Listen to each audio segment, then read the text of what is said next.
Ladies and gentlemen, happy International Women's Day. Today we are honored to have Ambassador Hilda Suka-Mafudze, who is the permanent representative of the African Union to the United States. She is the top African diplomat representing 55 African Union member countries.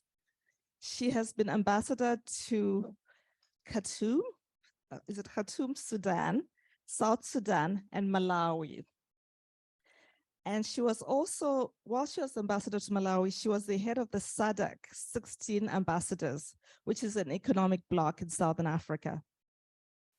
And she was also one of the first women parliamentarians in Zimbabwe. And she's worked really hard to be involved with the government, civil society, and the private sector. To me, Ambassador Hilda is a role model as a woman, as an African, and as a fellow Zimbabwean. She's the only person who calls me Nyasha, which means grace in Shona. And Ambassador Hilda is the picture of grace. Just today alone, she had to head a plenary session for the whole AU. And then after this, she's going to the State Department.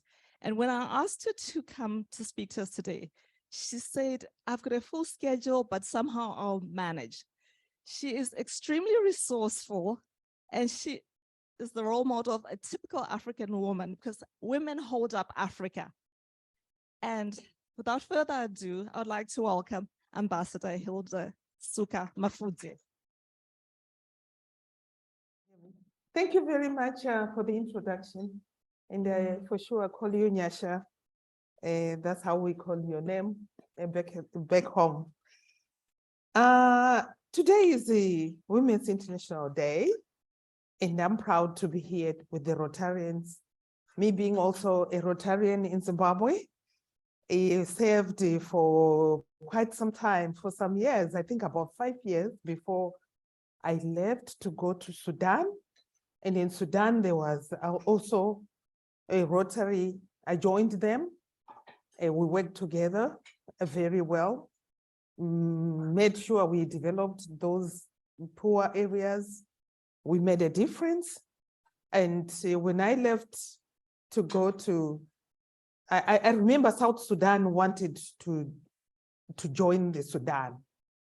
But as you know, the story and the history of Sudan and South Sudan, there were more Rotarians in the Sudan than in the Southern Sudan. But anyway, I think by now they are organized because they now have their own country. And when I went to Malawi, unfortunately, it was time for COVID time. I could not, I tried to look around to say, where is says, oh, people have not really come together to do the Rotary work. So hence today, I'm so proud to be here and I feel so honored. And I thank you so much for accepting for me to come here and to give you a brief around the issues to do with the Women's Day. I will speak basically for what where Africa is today as we speak on issues to do with the women. And yes, we call on the whole world and say it's our day, it's a Women's Day. But at the same time, what are the issues then we are putting on the table to make that difference? What are we doing to the women? Are we getting the women to the table to make a decision? Are we getting the women to run with issues that make a difference? Whether a woman is educated or not education, they are natural managers. And with that, we have seen that as African Union, women are lacking in the areas of study that they are taking up, of which at the moment this year we said the theme is the digital. Let me check here. The theme for this year is digital, technology, some call it STEM, the studies that people are taking up at the moment. STEM meaning science, technology, engineering and math. And these are areas where even I look at myself, I didn't concentrate on those areas when I was at school. I was more on the social side. And right now, there's that encouragement in Africa to say women have to study in such areas of STEM, so to develop, because it's looked at as areas that will make a development for the whole world in our future. So women are being encouraged to go into such. I will read a little bit of it here.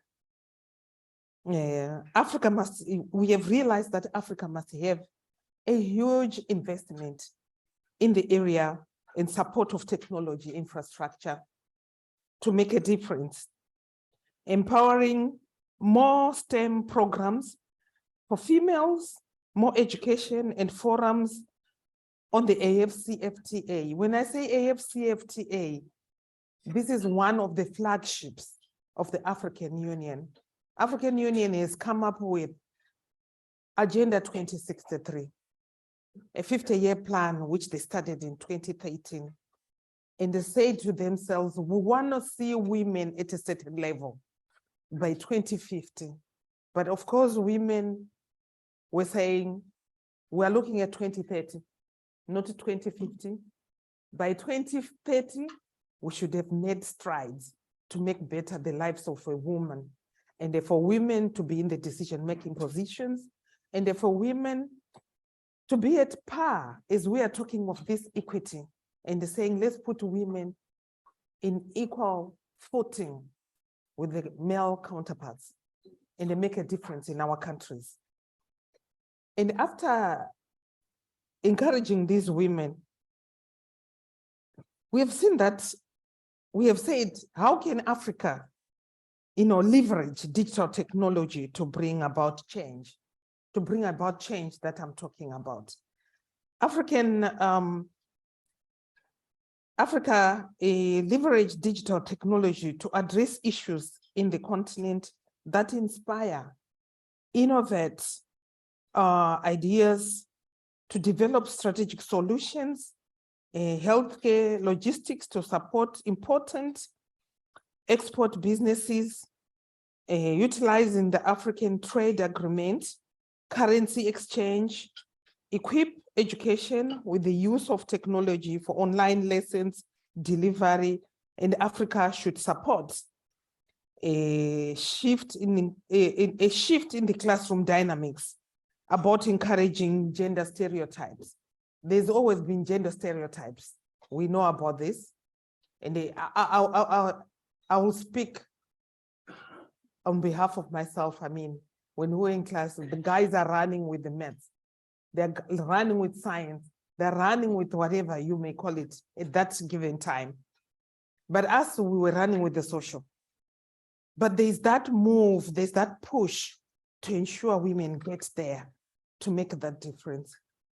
African Union has come up with what they call the gateway, which is the gender equity, women empowerment, to allow all areas of the African Union departments to be able to filter through to the women in the rural areas, to actually let them know exactly what's happening in the day's life that we are leading, and then where are we going? How do we shape what we are doing, and how do we shape that future that we want to live in? And we've realized that the rural women are adapting. I mean, in Africa, I know here we are many nationalities, maybe many nationalities, and we have a number of US people who may be in here. We are looking at areas where you can connect, guys, with the women on our continent. See the work that they are doing. There's a lot of border crossing, and the women were being de-enfranchised in that regard. They've been running businesses, but they have not had the tools that make them get there. But with that, African Union has come up with this gateway that I've just mentioned, and made the trade and the issues at the border ease up for women to be able to do businesses. I'll take this opportunity to say, in Africa, women are in business seriously. They are doing business, but the old way. And the world is moving. The world is gotten to a certain level at the moment. We say Africa is open for business, and at the same time, women are saying, we're here, we're running with the business, but they're not yet at that technology. Now that the theme is digital technology, and how do we get the women to gravitate towards the today's way of doing? Yes, the good thing is that we have the African Union that runs with this issue on the ground. But we would want partners, we would want friends who say, here we are, we can be, we want to have these women have that exposure. Bringing them here, you guys also who have the opportunity to be able to go on the ground, we can always manage that. I think all of us may have heard what President Biden talked about on the issue of the diaspora. He talked of the issue of the diaspora and the trade, both-way trade, where he has pledged $50 billion to allow the trade between Africa and the US both ways, and smoothing that movement. And we have found people who can really come together and make a difference are the women. And we're only talking about it today because this is our day as a women. And to say, we want to come together and make a difference. And how do we do that? We have to work with the diaspora. We have to work with the people who are here, who are also geared, who want to see a difference on the ground in Africa. You have ahead of the Africa-US Summit, which happened in December. And this US-Africa Summit was to say for the US, we were actually calling for it as Africa. The US should increase its footprint on the continent of Africa. That's what we would want, and that's what we're yearning for. And we would want that to happen in all fronts. I know some are business people here. You are running with different issues. We can always put things together and they see the areas that you have interest on, and they shape and they help also the people who are on the continent of Africa. I think I will do very well with questions. Thank you very much. So we've got a lot of questions. We'll start with Munya in the back, and then we'll move over here. Thank you so much, the club members and ambassador, for coming here. I'm a Zimbabwean too. Just know that we are together. Thank you. My question, it might be one divided into two or whatever the case might be. You have specified that you went on to specialize on the social aspect of a society. That is correct. And for a society to be established, we need food on the table. Yes. And now, my question, in part, I understand those who listened to the news, the United Nations Secretary General is in Ukraine negotiating about food. Now, my question to you in part is, number one, African Union's stance on the war in Ukraine. What is it on the African Union side? And number two, on you as a Zimbabwean who also benefit from food from Ukraine, because Zimbabwe has imported a lot of grain from Ukraine. So we have a lot of Ukrainians here. We have a lot of Americans who put their money to help us in Zimbabwe. What is your position? That is the first question I've broken down into two. Then the next question is, what is the position of African Union in terms of the climate change? Because this is now a global problem. Thank you. Thank you. Thank you very much for your questions. African Union has come up with a position where they have condemned Russia for going into a sovereign country in starting this war. African Union has put out that strongly for the benefit of everyone, to say we condemn. Can we follow the international laws? And African Union actually told them, you should move out of Ukraine as quickly as possible to make way for people who may be suffering right now, because there's a war in Ukraine. It means the supply chains are broken. Food is no more being delivered to come to the continent of Africa. Actually, African Union, after mentioning that, coming up with that resolution, they actually went there, the leadership of African Union, if you were checking on that. Moussa Faki Mahamat, who is the chairperson of African Union, and by then, 2022, the chairperson was Macky Sall, the president of Senegal. They went to go and negotiate, to talk to Russia, to open the corridors, to allow food to be supplied, to remove these chains which have been broken, to make a difference for people not to suffer.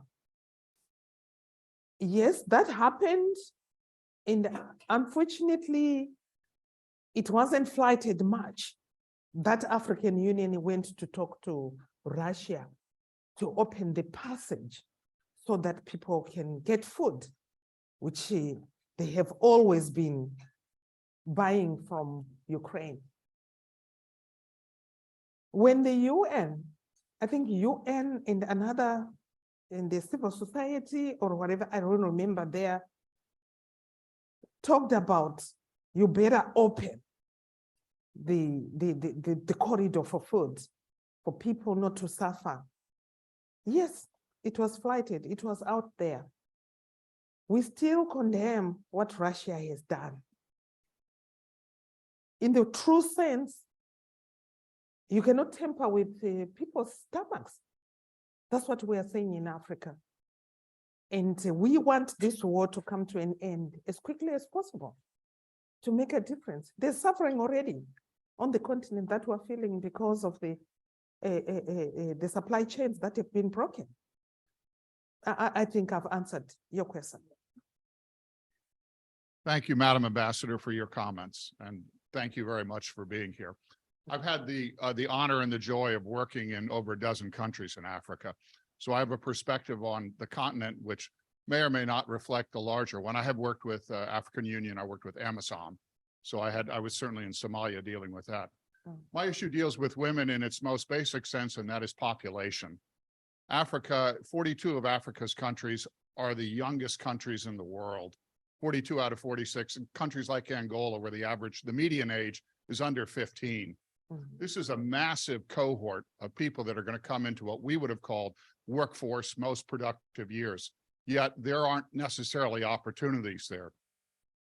Unemployment may be officially 10 or 15%, but my experience tells me it's closer to 60 and 70%.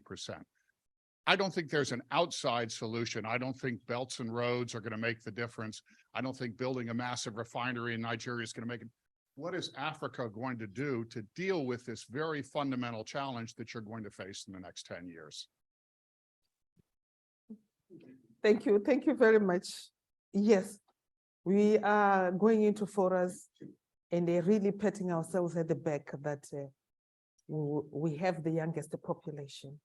And it's the reason I'm here also to advocate for the Biden-Harris administration to work with Africa as we look at that challenge. We cannot call it challenge at the moment, but in 10 years, as you have said, we will have that vibrancy on the continent. Another positive is that there's a lot of innovation coming up from the younger people. But what we should do, and hence I've talked about, we want you guys to increase the footprint on the continent of Africa. There are opportunities lying there. Yes, there are young people, there's innovation going on. How do we embrace all that and make a difference in the continent of Africa. It has been my high voice whenever I talk about US, you have to increase your footprint on the continent. The technology, you have it here. And we are getting into this technology era. But we really need partners, we need friends to work with, to make that difference so that these youths, these younger people can be employed. It can be innovation, but it has to be supported by the mechanization, let's put it that way. Thank you.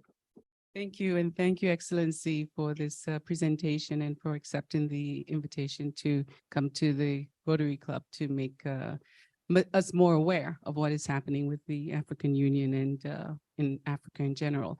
I will give you a question that I've thought of myself several times over, which is what exactly currently is African Union's position on the Belt and Road Initiative by China?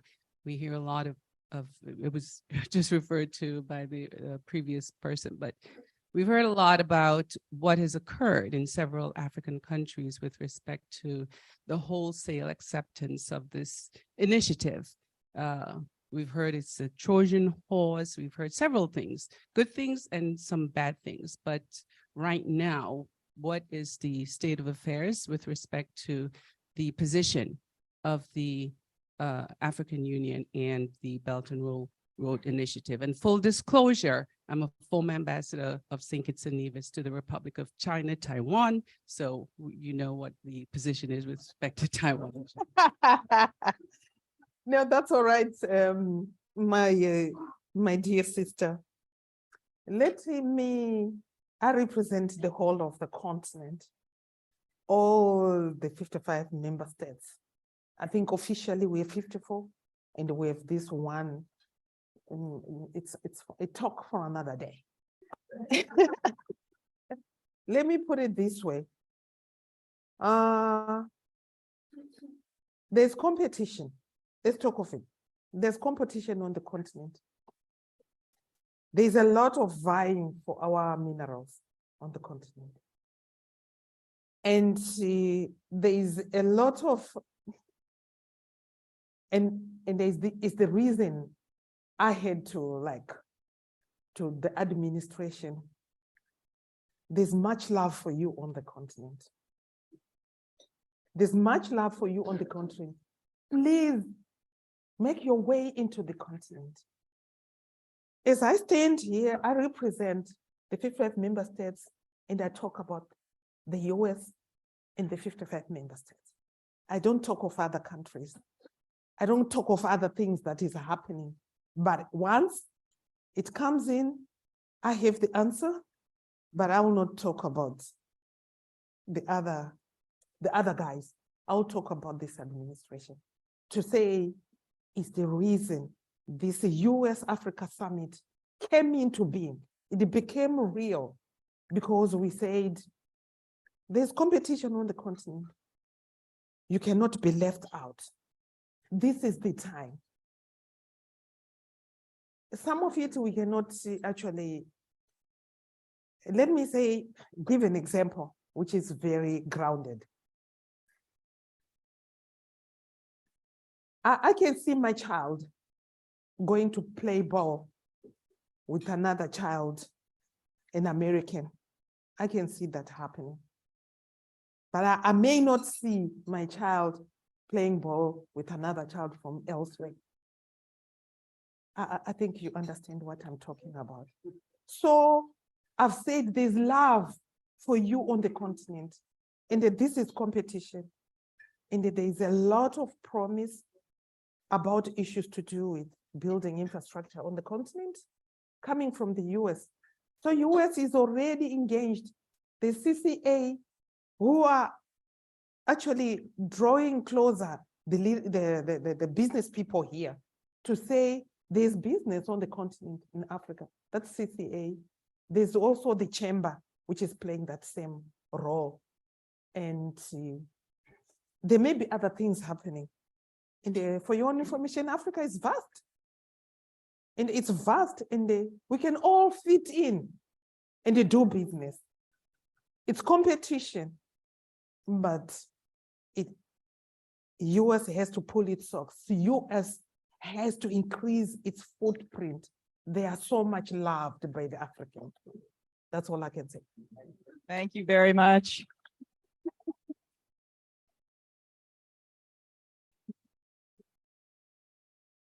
The Rotary Club would like to honor you in two ways.